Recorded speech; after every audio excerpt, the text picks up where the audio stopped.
Jay Call, if you're still in here, we're just getting started. If you're just tuning in here, we're going to be talking about why, or what rather, what having a 50% gross profit on your jobs does for your business, and why this is so important. So, if you're a contractor and you're just jumping on here and you are trying to get off the crazy cycle and figure out how to have a profitable business to support the lifestyle that you ultimately want, which is why you started your business or why most of us start a business, then you're going to want to hang out here with me for the next 30, 40 minutes. This could be, and I've been wrong before, but this could be one of the best lives I've ever done. So, while I'm talking about this, if you guys want to drop some questions in the comments, make sure to do that and I'll answer them. First, I'm going to take a drink from my insanely large water jug because I just had a power bar and I'm having like a allergic reaction. So it's got like my throat's like closing up and I may pass out. I need to go to the doctor because I don't know what it just started doing this like last year. I just randomly started having like allergic reactions to food. So I guess that happens when you get into your 40s. I digress. You're a contractor and you're not making as much money as you want. So, in the real quick, I want to get some feedback here, guys. This makes it better when you guys give feedback. If you're in the position of you're not making as much money as you want, what is your thought of how to fix that problem? Throw it in the comments of how you believe you should fix that problem. It could be peanuts, Leon. I've never had a peanut allergy my entire life. I don't know if I had COVID 3 years ago, and ever since then I've been jacked up. So, but back to the question: if you're a contractor and you're not making as much money as you want right now, what do you believe is the most logical way that you can create more money, generate more money in your business? Throw in the comments as to what you believe is the solution to making more money in your business. If nobody answers, it's going to be really bad live. I did not have shots, man. I'm clean. I'm clean. I never had any of the vaccines. The only one in my entire family. But we won't get into that right now. I'm still waiting, guys. If you were trying to make more money in your business, what would you believe to be the most logical way of generating more income for your business, more profit, I should say? What would you do? What do you believe would be the steps to do that? Throw it in the comments. Just what you believe would be the steps to do that. Anybody, somebody.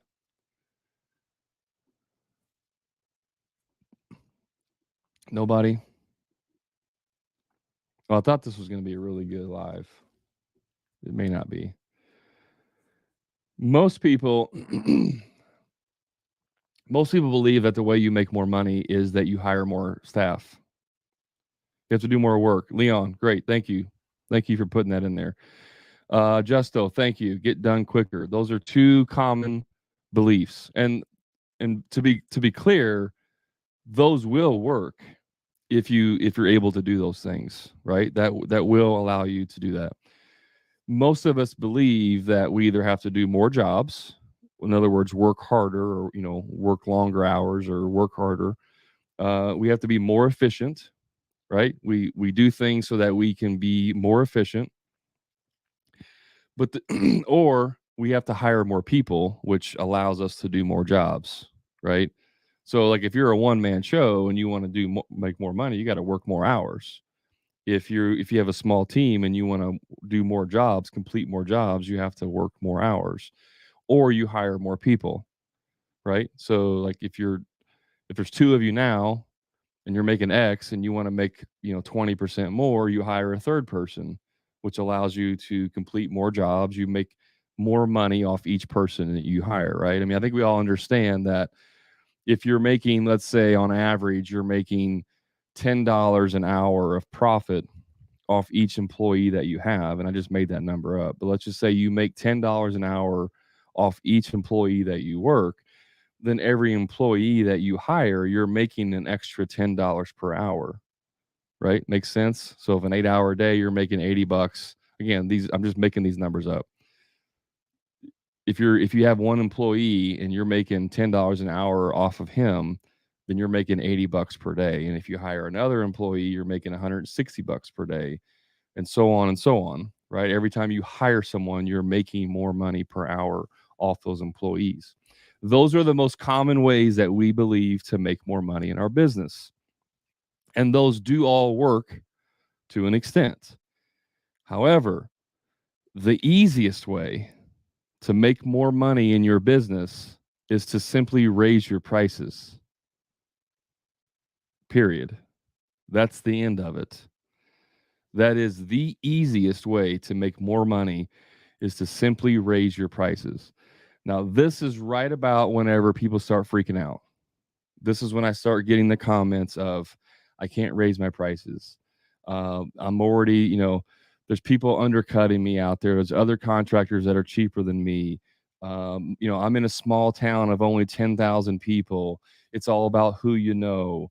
I'm already the most expensive in my town.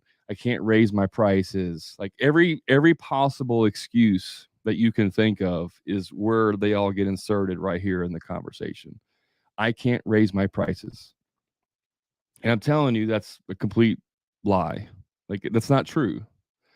And so when I have a contractor, if I'm having a conversation with them and they say, I can't raise my prices, Brad, there's too many people that are too cheap out here. And I say, okay, well, have you tried it before? Have you tried raising your prices? Well, no, but I just know it won't work. Okay, so something that you've never tried before will work. Let's think logically about that for a second. You've never tried it, but you know for sure it won't work. Or, well, a buddy of mine, he raised his prices and he started losing business right away. Okay, that's a little bit better. Like at least we have some kind of data there, but it's still not applied to you. Maybe your buddy maybe he sucks at selling. I don't know. So until you've actually tried it, you can't say it doesn't work. I think we all can agree with that, right? Until you've actually tried something, we can't definitively say it doesn't work, because it's just not true. We don't have the data to back it up, right? So whenever you realize this, the next step is, okay, I raise my prices. What's going to happen when I raise my prices, Brad? I'm going to get fewer jobs sold. And that's probably true. You will lose some customers because your prices are too expensive. But here's the thing about trying to get leads and trying to sell jobs. And a lot of people get this wrong. Your job is not to find a price that your customers are willing to pay for. Your job is to find customers that are willing to pay your price. See, a lot of you, when the phone rings and it's a customer or a client on the other end, you believe that it's your job to land that client. You have to do everything in your power to land that client, to win that job. And that's not how you're supposed to do that. Your job is to pre-qualify them to make sure that they are the right customer for your service. And now it becomes a numbers game. It's simply a numbers game. Now, if you have the wrong marketing in place, if the name of your business is affordable insert trade, if the name of your business is, discount insert your trade, if it's anything that has to do with discounting your price, you've shot yourself in the foot to this point, because maybe when you first started, that was the way you got started. Now it's coming back to bite you in the butt, because you don't want to be affordable. You don't want to be the cheapest guy. That's not the purpose of being in business.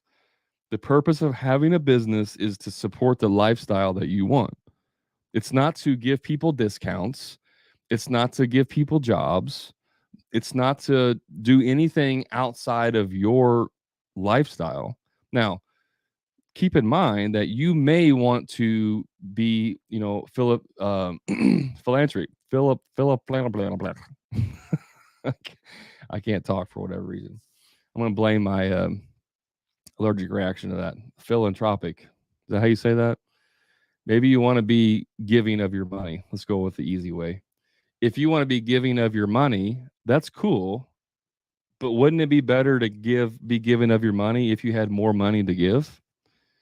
See, a lot of people think that you are helping someone by discounting your pricing. You got sweet old Alice down the street, something happened, her gutters fell off her house, and she's like, hey Brad, can you come down and fix my gutters for me? And you're like, well, I don't really normally do that, but she's, sweet old lady, I'll go help her out. It's probably don't have any money. I'll do it as a discount. I'll consider it, doing my good deed. And so you go over there and you're there for 2 or 3 hours, and you only charge her like $50 because you feel bad for her and you want to help her out. If you want to do that, that's fine. But what you don't know is that Sweet Alice is actually a millionaire. She just doesn't show it because she's very conservative and very frugal. But you just believe because she's older that she doesn't have any money, right? And so you just gave someone a discount who has probably more money than you'll ever have. That's not how you run a business, guys. If you want to run a charity, then start a nonprofit and do that stuff for free. Run your business so you can be charitable. Don't run your business like a charity.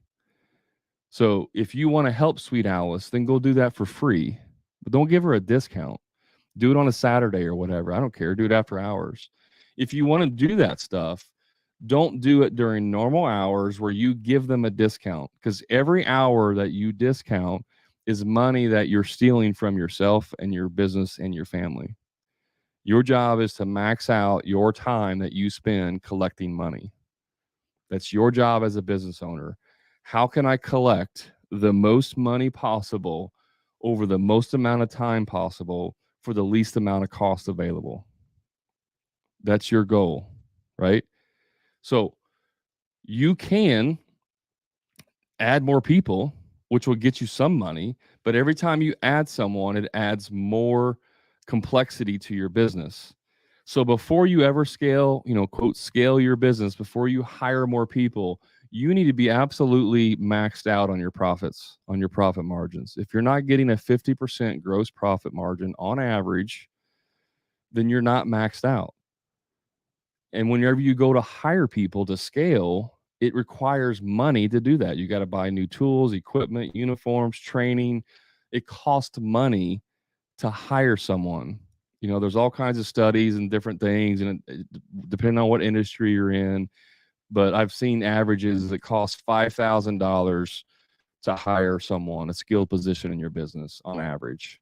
So if you hire John tomorrow, it's like taking $5,000 out of your pocket and burning it, because that's what it takes to acquire them, to train them, to get them set up. That's how much money it takes. Now, you're not paying that right out the pocket. You don't even realize it. But you hire John, and then John goes out, and you got to spend a few hours training him, and then he's not 100% trained, and he goes out and he makes a mistake, breaks something that costs $800, and now you got to eat that cost, and so on and so on and so on.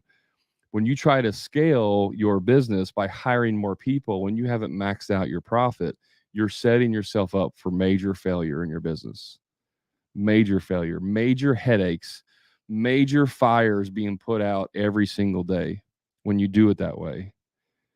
But if you're a one-man show and you want to scale, you max out your profit to where you're making money hand over fist. And you're like, you know what? I want to make some more. So now you hire somebody else and you max out their pay scale, what they're making you. And now you're making even more money.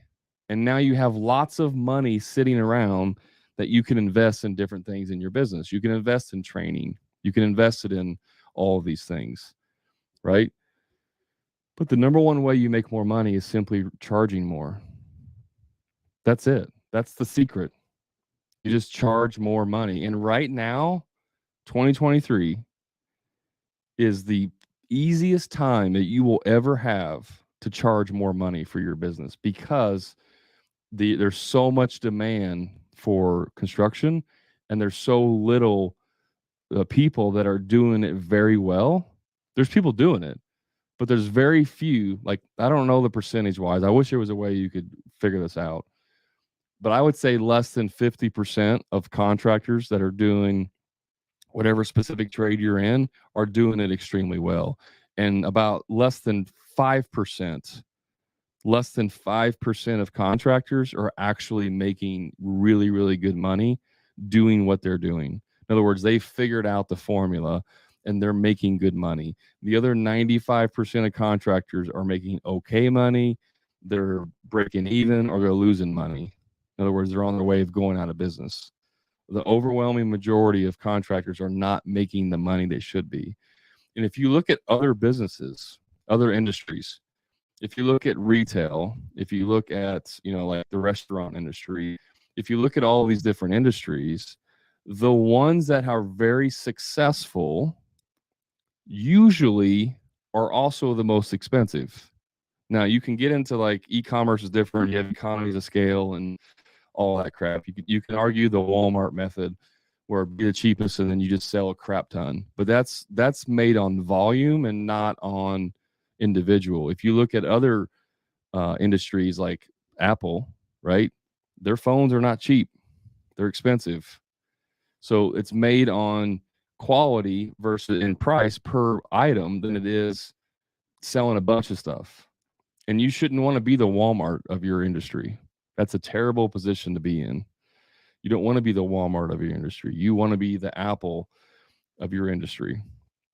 By the way, I'm a Google. I hate Apple, but Apple has done an extremely good job of separating themselves by getting in touch with their clients, their customer base, and providing the value that they want.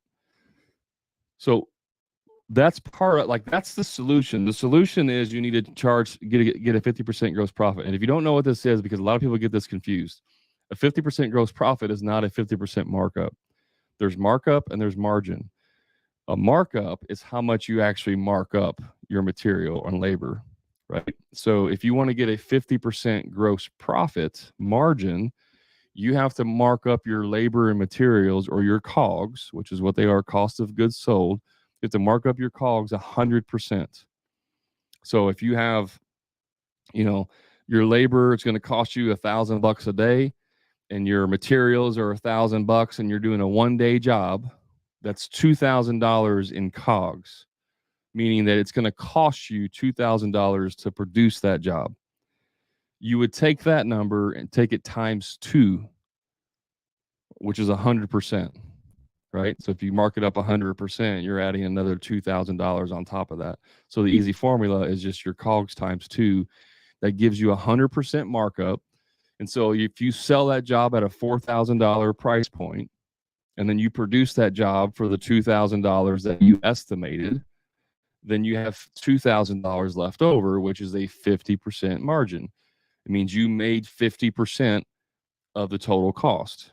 That's how much money you make gross. That's gross, obviously, before overhead and stuff comes out, right? And then your net is what's left over after your overhead comes out. That's the simplest way of explaining it. A lot of people get confused, though, with margin and markup and all that. So that scales. If you're doing a $50,000, if you're doing a job that's going to cost you $50,000 in COGS, labor, material, subs, whatever, you should sell that job for $100,000. And so when I start getting the higher dollar amounts, that's when everybody really starts crapping their pants, because there's no way, there's no way I can sell a $50,000 job for $100,000. There's no way. It never happened. I hear this all the time. Yet I have clients that come into my programs, and after we eliminate a lot of these limiting beliefs, they start to have this type of success, because we remove them from these limiting beliefs, which is ultimately what's keeping you from having the success that you want. It's not anything else. It's just your belief. It's what you believe to be possible. When you change those beliefs, when you alter those beliefs, and now you believe it's possible, it allows you to start selling jobs at a higher gross profit.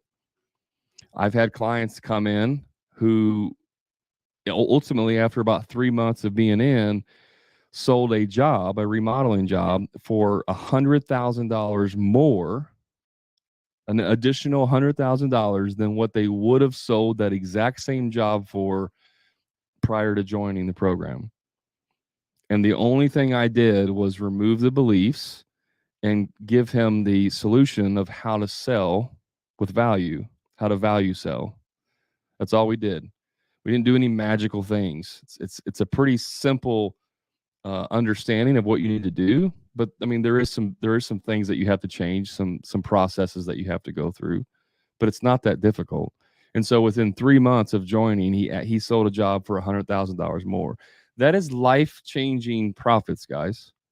And then he went on after 12 months of being in the program, because he joined right around the December of last year.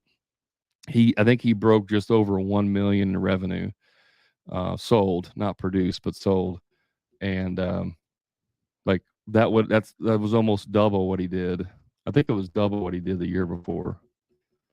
So I mean, it's mind-boggling. It really is mind-boggling, the level of success you can have once you remove those limiting beliefs. Now, one of the benefits of being in a program like that is that you're surrounded by everyone else who's winning. And so let me ask you guys this. This is I'm going to need some input from you. If you were able to spend like 2 weeks every day with 20 multimillionaires, like 24 hours a day for 2 weeks with 20 multimillionaires in a room or in a hotel, do you think that at the end of those 2 weeks, you would have a much better opportunity to make more money? In other words, would you be able to gain a wealth of knowledge from those 20 millionaires so that you would be able to generate more income or become a millionaire yourself easier? Or do you think that you would be worse off? You're here at zero. You join a group of 20 millionaires. After 2 weeks, do you think you would be at a higher opportunity level or at a lower opportunity level? So throw it in the comments. If you think you would be better off, throw a 1 in the comments. I'm going to take a drink while you do that. If you think you'd be worse off, throw a 2 in the comments.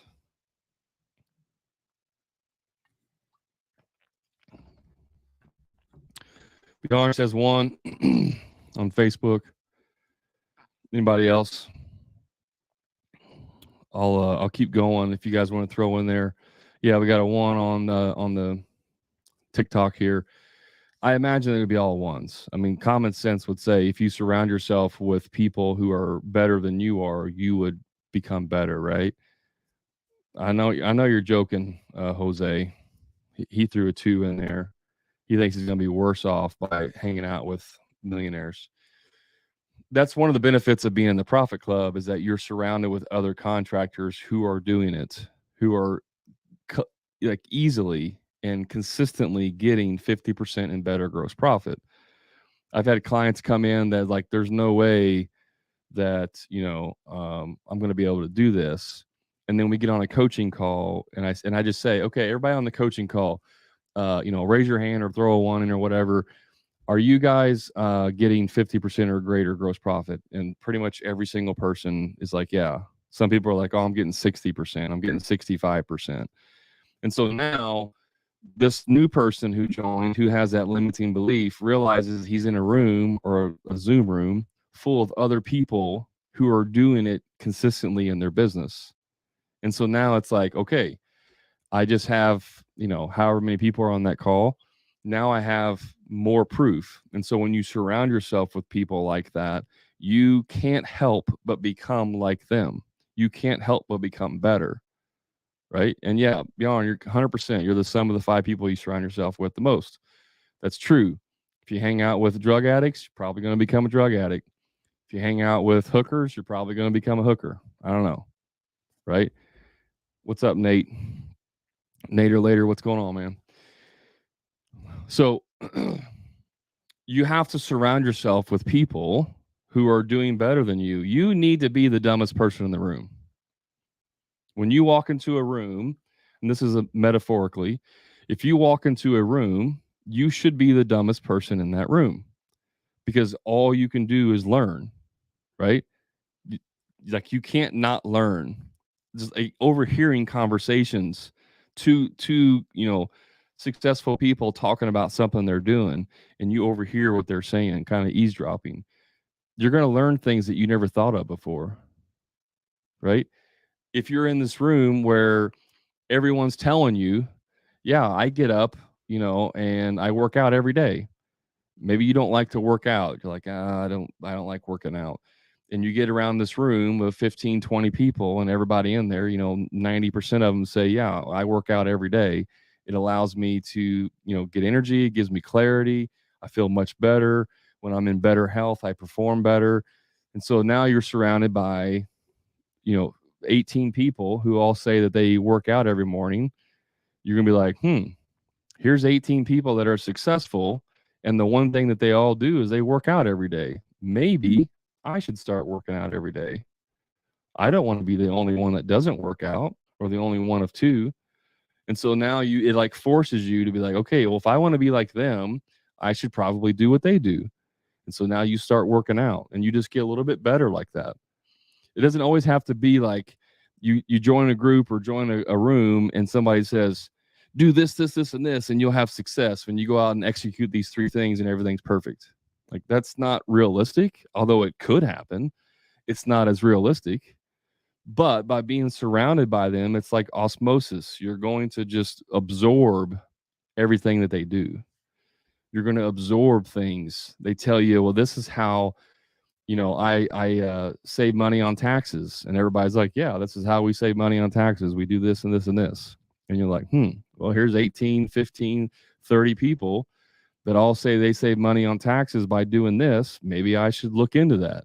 Maybe I should start doing what they do and how they save money on taxes.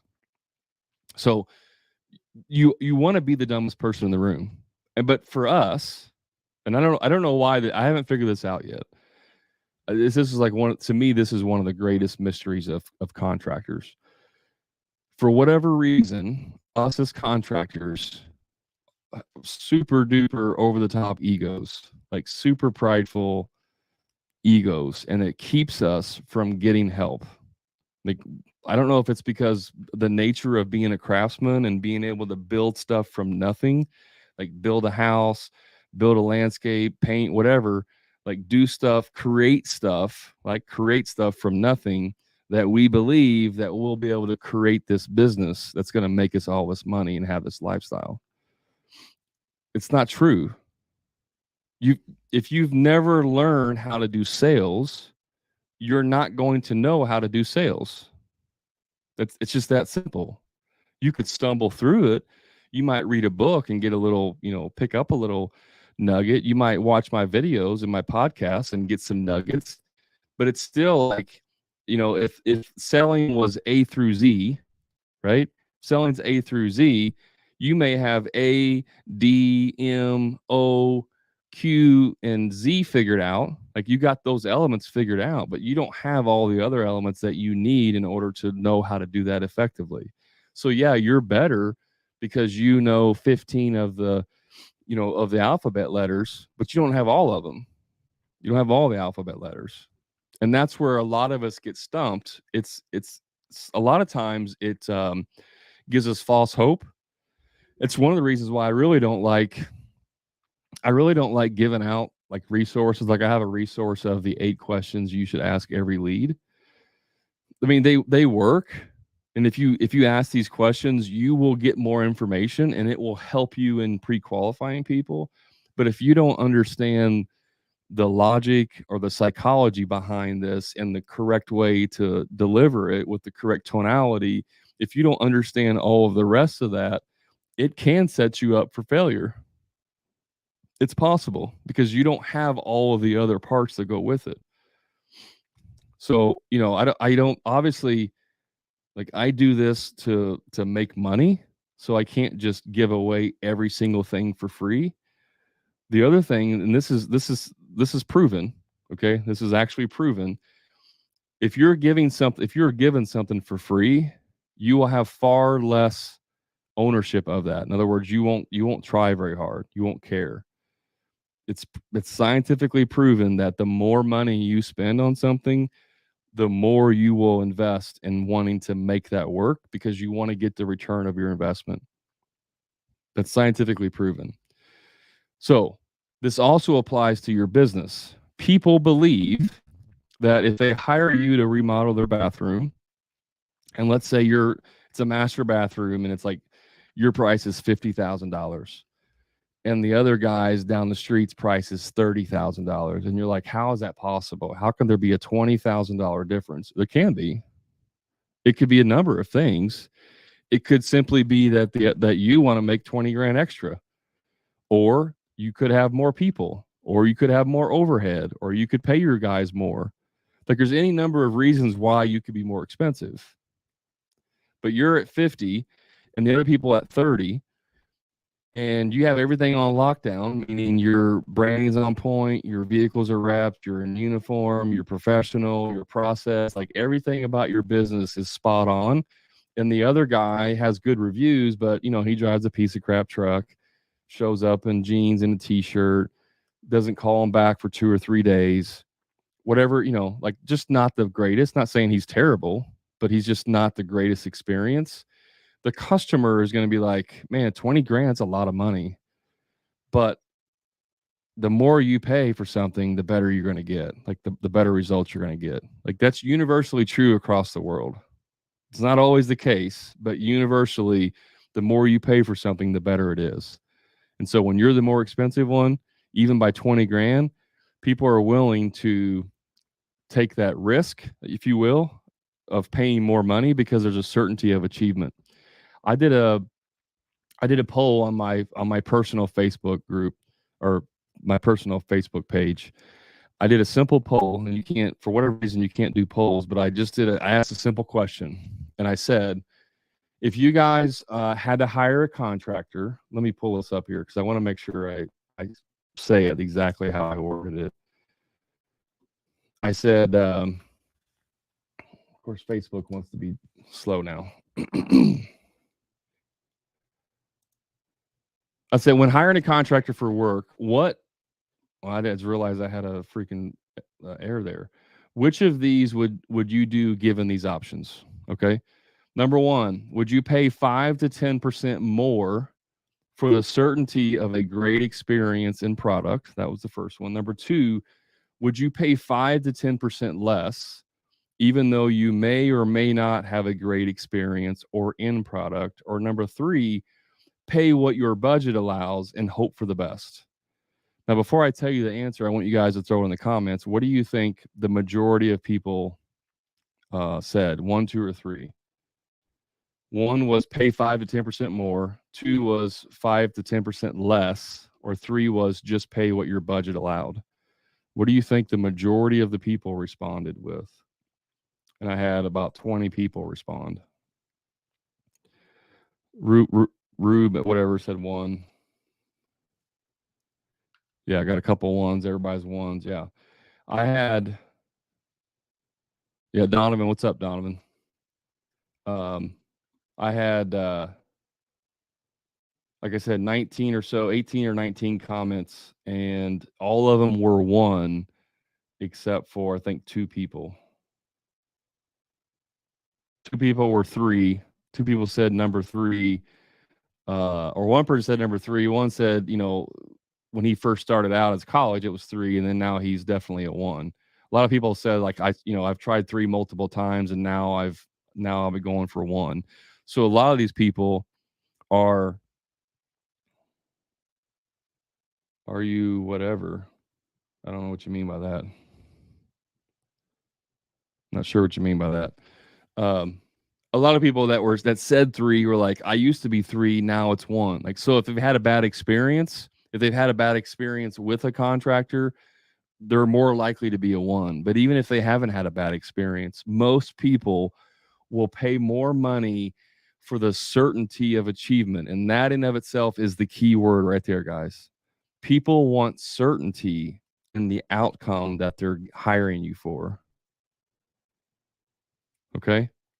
So People want certainty for the outcome that they're hiring you for. Like, you wouldn't go buy a brand new car if you had a 50% chance that it would break down as you're driving home from the dealership.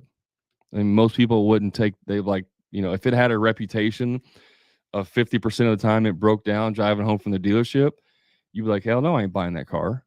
I'm going to go buy one that's more expensive, that's more reliable. It's the same with people that are hiring contractors. There's a whole subset of people that are willing to pay more money for the right experience and the right contractor. But a lot of us contractors, because when we started out, number two was 5 to 10% less, Richard. They're willing to, they would pay 5 to 10% less, even though they may or may not have a good experience and outcome. So it was like a risk.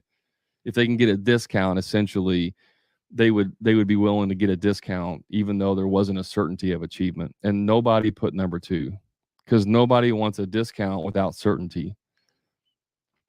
That's the secret word, is certainty. So your job as a contractor, when you're charging more money, is to provide the level of certainty that the customer is looking for. And it's completely different than going out and doing free estimates, guys. Yeah, amazing, Jay. Most people are willing to pay more for a better experience. That's right, because a lot of people have had bad experiences. They've tried cheap and they got screwed, right? So you have to like pay more, basically, to get better. John says, yeah, I'd rather pay more and not deal with the BS. So most people, like I just given you evidence, I don't know what the percentage is. The 2 out of, I think there was 4 out of 18 comments that weren't a 1. Okay. So whatever percentage that is, it's probably like 90%.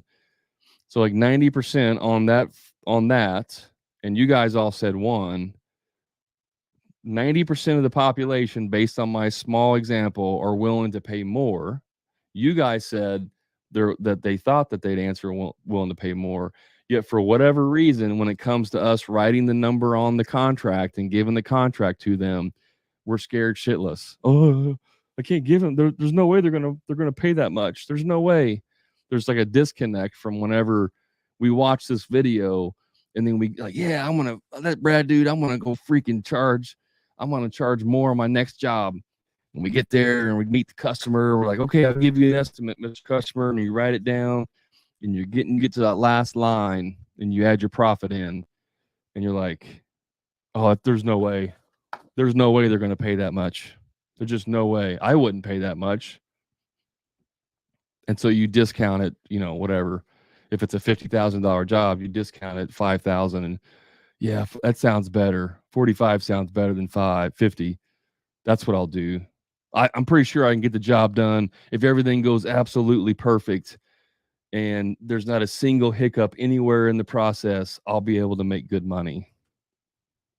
I'm sure none of you have ever thought that or said that to yourself. I have. If you guys haven't, then you're better than me. But we all bid jobs based on best case scenario, even though most jobs never have best case scenario. Rubik said, I've been surprised a few times and I've learned don't lowball myself. Yeah. Michael says, the Hammer and Grind podcast, told client before you make up your mind, ended up getting the job.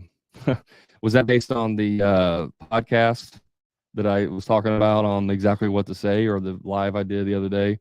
Is that why you're saying that? Because you told him before you make up your mind? Rubik says, if they won't pay my price, they aren't my customer. Lowballing yourself leads to rushing and cutting corners. Yeah, exactly. Told a customer that they wanted me to lower my price, that if I did, I would have been ripping them off in the first place. I'm glad you guys are telling me that. I'm assuming you're telling me that because you heard me say that and you're just repeating it, and you've done it in your business. Yeah, that's what having the correct training, guys, does for your business. Yes, on the podcast. Yeah, cool, Michael. That's awesome. That's awesome that it worked. You moved them from no to a maybe to a yes, or maybe they didn't say no. But that's cool that you said that before you make up your mind. I love hearing back when people tell me they do things. Yeah. Yeah. And Amazing Jay says yes.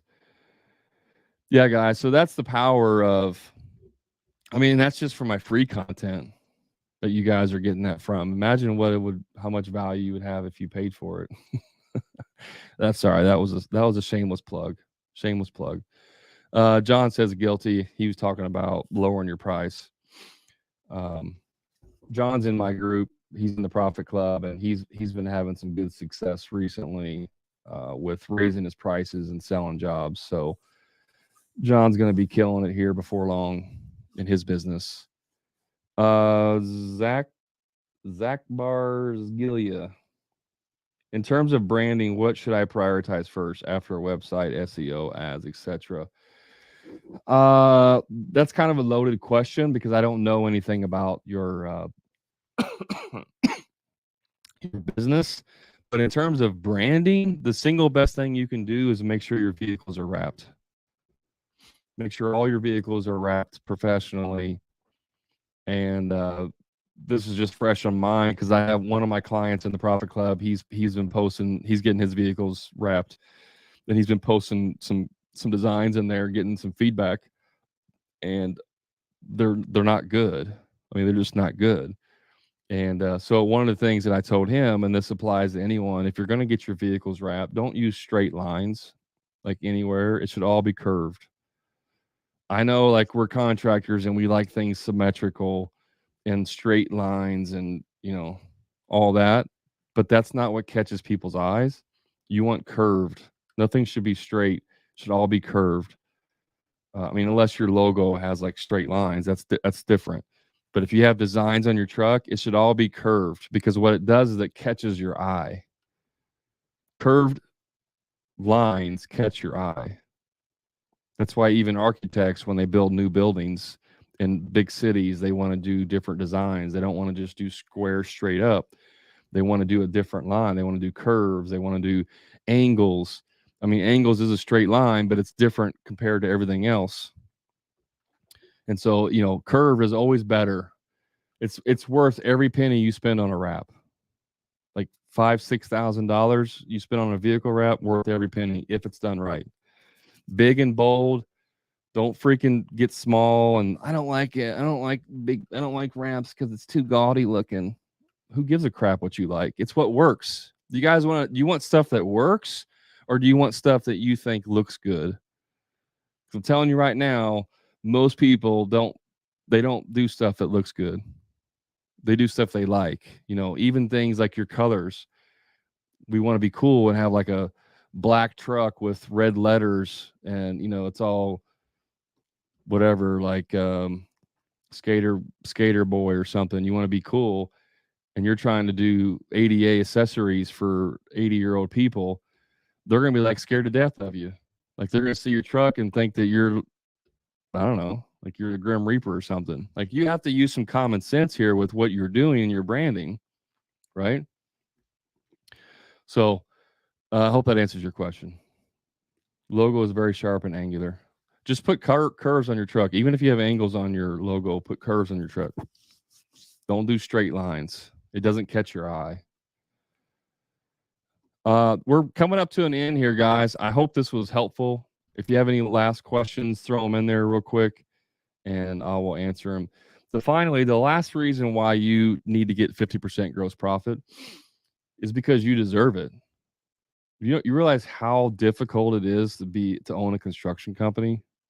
Like it's one thing to be really good at your craft. It's a totally different thing to run a business. Construction is one of the hardest types of businesses to run. And so based on that alone, you deserve to make more money. And yes, you can make more money than doctors and lawyers and other professionals, regardless of what your customers tell you. You have the right to make more money as a business owner because you're taking all of the risk, all of the heartache, all of the stress. You're taking all of that. So you deserve to make more money. The average cost for a wrap is about $4,500. Zach says, any experience with JobTread versus Buildertrend? Buildertrend is the best in the industry. It's also the most expensive, and it's not feasible for most smaller companies. JobTread's pretty good. I recommend Projul, Projul. I really like Projul. It's priced correctly, and it's a pretty powerful. So I would pick Projul over JobTread. JobTread's good. It's pretty good, but I would pick Projul over JobTread. Buildertrend, like I said, that's really more for like larger companies doing multi-millions of dollars. Not that you couldn't do it as a small company. It's just, I think it's like $800-900 a month or something crazy like that for Buildertrend. So, all right, guys, I hope you got value out of this. I hope I challenged you to raise your prices. I should have like a challenge, the raise your price challenge. Or the make more profit challenge, which by the way, I actually have that domain. I have the make more profit challenge domain. But yeah, I hope I challenge you on your next job to go ahead and raise the price. And if let's say you're at 30% right now, and going from 30 to 50, a 20% jump is just too crazy. I get it. You need to get your feet wet a little bit, okay? All I want you to do is price your job how you normally would price it. And then before you hit send or before you mail it or give it to them, just add 10% to that price. If you're not, at 50 yet, just do 10%. I don't even want to give you permission to do 5%. But if you're just like, if you need money, if you got to put food on the table, like if you need this job to stay in business, then I'll let you do 5%.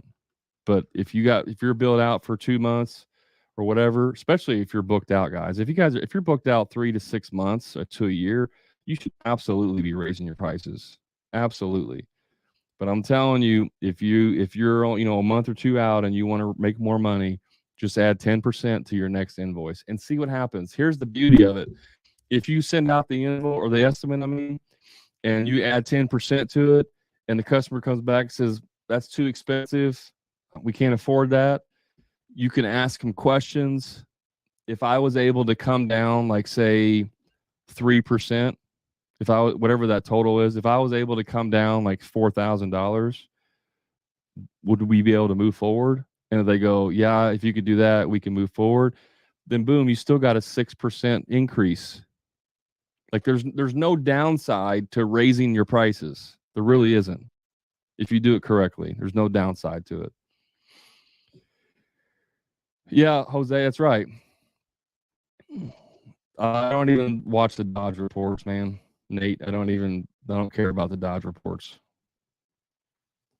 So, all right, guys, I got to hop off here. I appreciate you tuning in to me. If you do want some more information about my coaching programs, just reach out to me. You can go to my link here on TikTok and get some information. If you're watching this on Facebook or on YouTube, you can just click around on there and get information.